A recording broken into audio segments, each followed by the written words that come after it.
Bonjour, c'est Cyril. Bienvenue dans l'émission Zéro Marketing, l'émission qui parle de bouche à oreille pour réconcilier les Français avec l'économie telle qu'elle fonctionne et qui utilise des découpages en carton. Et d'habitude, le symbole de Zéro Marketing, c'est un anneau de jonglage. Aujourd'hui, si j'ai un drapeau pour que les voitures nous voient, attendez, je vais le remettre, c'est parce que je suis exceptionnellement aux États-Unis.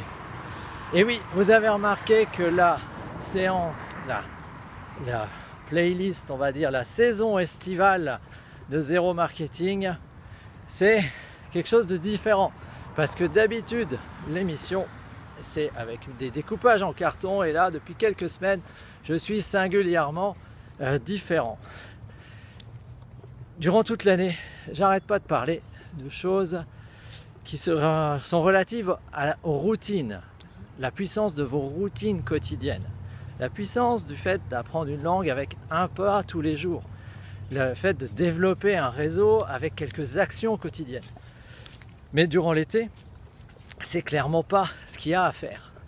Durant l'été, faites un break. Et moi, j'en profite pour faire une saison estivale qui est totalement improvisée et totalement différente. Pourquoi ? Parce que lorsque vous répétez tout le temps la même chose, vous allez obtenir des résultats dans ce qui est lié au processus cumulatif.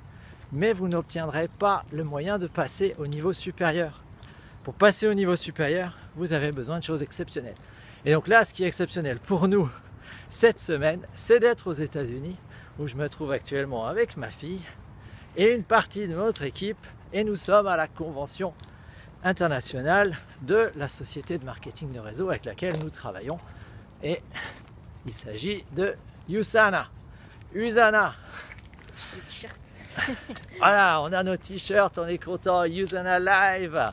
C'est exceptionnel pour nous.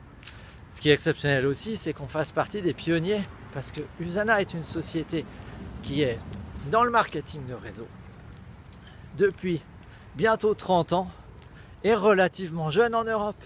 Tellement jeune en Europe qu'on en est presque insignifiant ici. Ça veut dire que nous avons une machine à voyager dans le temps. Il suffit de regarder ce que les Canadiens sont devenus, ceux qui étaient là au début, pour voir la vie qu'ils ont. Et on compte bien en profiter. On compte bien en profiter. Parce que nous faisons partie des pionniers européens. Tellement que nous avons tous le même t-shirt. Et là, tiens, je parlais de choses exceptionnelles. Exceptionnelles d'aller rencontrer un fondateur, un créateur d'une billion-dollar company. On est un peu en retard, mais à 10h, on a rendez-vous justement avec le fondateur pour une photo de groupe avec les Européens, avec les pionniers. C'est ça les choses exceptionnelles. C'est aussi un moyen pour moi, vu qu'elle est là, j'en profite pour dire qu'est-ce que je fais pour que mes enfants soient exceptionnels. Je les mets face à des situations exceptionnelles. Se balader comme ça et aller rencontrer des millionnaires, des PDG de sociétés qui pèsent $1 milliard en bourse, est-ce que c'est quelque chose de normal pour toi ? Bah non, et puis c'est une grande expérience à faire franchement, et avant ça fait un peu peur, mais une fois que tu l'as fait, ça fait énormément de bien franchement. Et en plus ces gens-là, c'est des millionnaires et tout ça, mais ils sont super accessibles et c'est vraiment très agréable de parler avec eux, donc c'est une expérience à faire quoi. Voilà, et c'est comme ça qu'on change les croyances des gens. C'est comme ça qu'on change pas mal de croyances. Et la France, c'est plein de croyances limitantes sur l'argent. C'est plein de contraintes dans ce domaine. Et si cette émission s'appelle Zéro Marketing, c'est aussi parce que je considère que les Français sont nuls. Zéro en marketing. Et j'ai l'intention de changer ça. Et la première chose à changer, c'est bien sûr la mentalité. Parce que si déjà tu pars du principe que oui, le marketing c'est mauvais, ça va pas le faire. Je te donne un exemple. Exemple tout bête, exemple concret. On est allé dans le Colorado, dans les canyons, et en revenant, 5 heures de route, on tombe sur un panneau d'information de la prévention routière. Sur les panneaux, un message variable.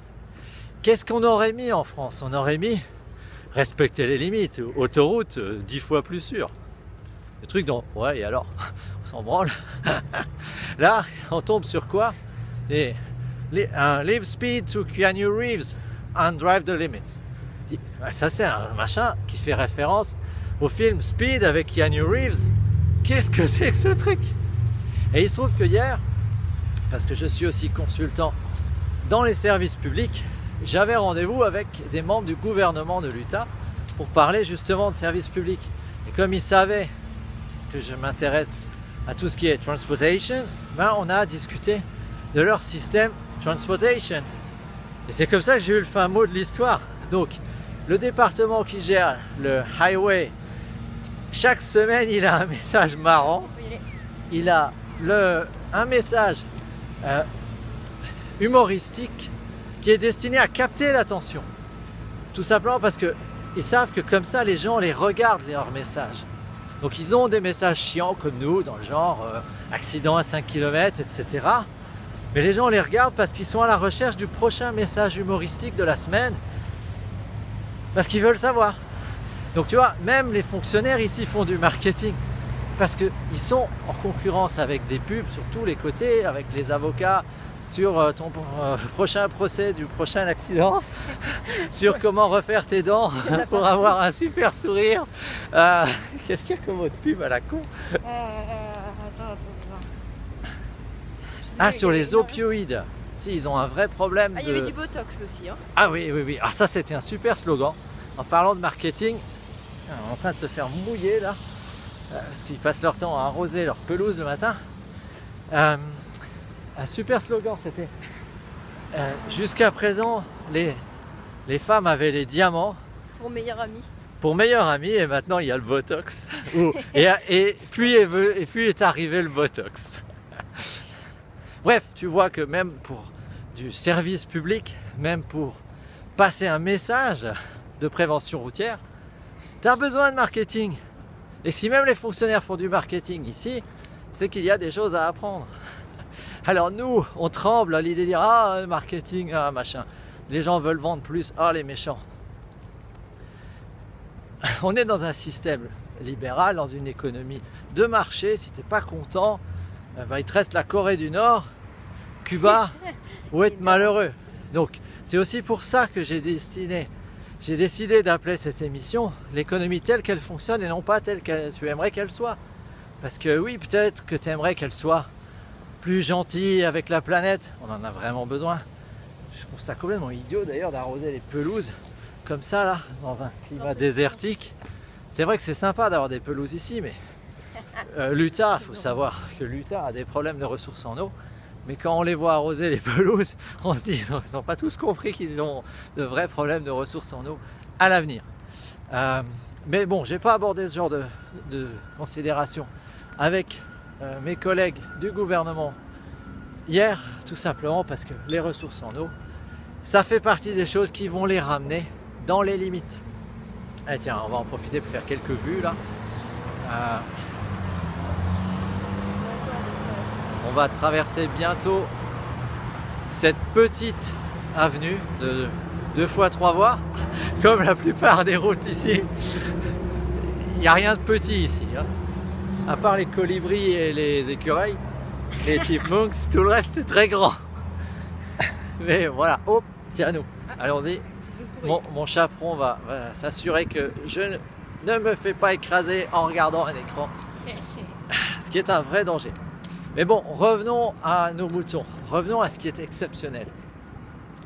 Pour moi, l'exceptionnel, ça nécessite de changer de mode de pensée. Ça nécessite donc des actions exceptionnelles pour arriver à passer au niveau suivant. Et si tu es jeune, si tu es salarié, si tu es bloqué en te disant nos grilles de salaire de toute façon elles sont de l'ordre de quand je démarre je gagne A, à la fin de ma carrière je gagne 2 fois A, j'aimerais beaucoup plus, 10 fois A, 10 fois plus que ce que je gagne, j'aimerais plus de liberté. C'est pas en faisant plus de la même chose que tu vas y arriver, il va falloir faire autre chose. Et c'est là que pour moi le marketing de réseau est quelque chose d'exceptionnel. C'est que le marketing de réseau, ça permet à des gens de démarrer avec 3 fois rien. Ouais, 20 € de licence à l'année pour obtenir une boutique en ligne personnalisable dont ils n'ont pas à s'occuper.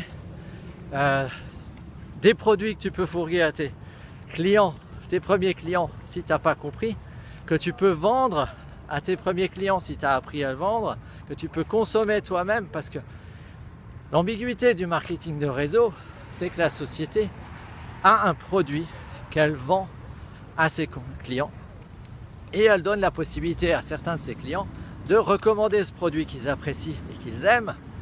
Et donc là, on voit bien qu'il faut que ce soit un produit pérenne qui aide réellement les gens, parce que sinon, ça va vite s'arrêter.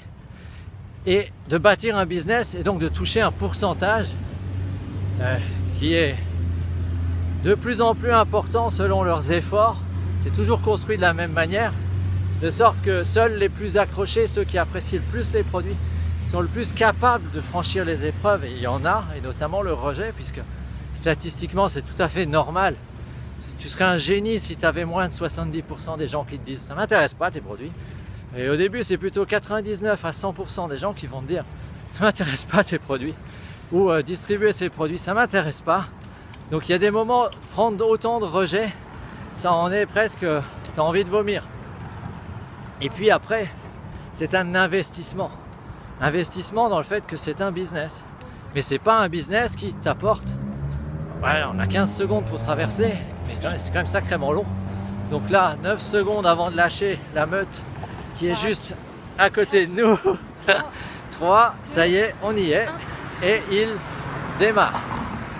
Donc je disais, c'est un investissement.